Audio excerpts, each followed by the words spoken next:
The First World War, in most people's minds, is intimately connected with the idea of trench warfare. Trenches are sensible responses to flying bullets and devastating shell fire. The technology, the armaments were forced men to go to ground.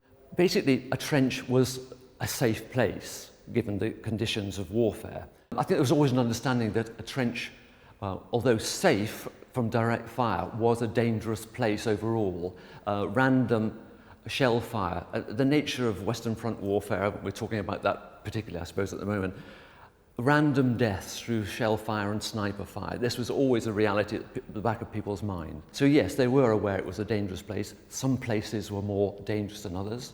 With the full establishment of the fixed lines, trench lines, certainly the British High Command was keen that the area between the British and the enemy lines would be dominated by British soldiers.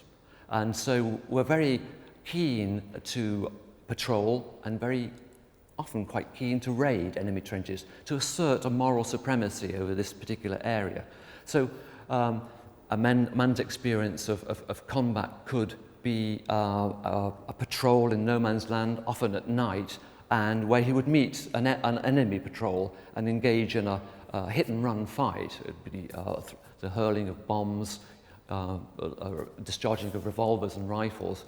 Or he might be involved in a more comprehensive, quite big raid where artillery and trench mortars would be used to isolate the particular area of the enemy trench, followed by a considerable number, perhaps a company or battalion strength, raid on a small sector of the enemy line with a view to capturing a prisoner or wrecking dugouts. The prisoner would be potentially a source of information, but the whole purpose of the raid was to assert this moral supremacy, to keep the fighting spirit. You have to remember that the Germans were holding on to captured territory. The French, particularly the French, wanted them off their land. We, as our great staunch allies of the French, were encouraged to maintain an offensive spirit. We didn't want to stay in these trench lines. We wanted to kick the Germans out of occupied France and Belgium. To break the deadlock of the trenches, the trench field fortifications, artillery was key. Artillery linked with an infantry advance. And in its, I suppose, iconic form, it's the first day of the Somme, a barrage of artillery to destroy enemy defences and barbed wire, followed by the occupation of the enemy lines by an infantry attack.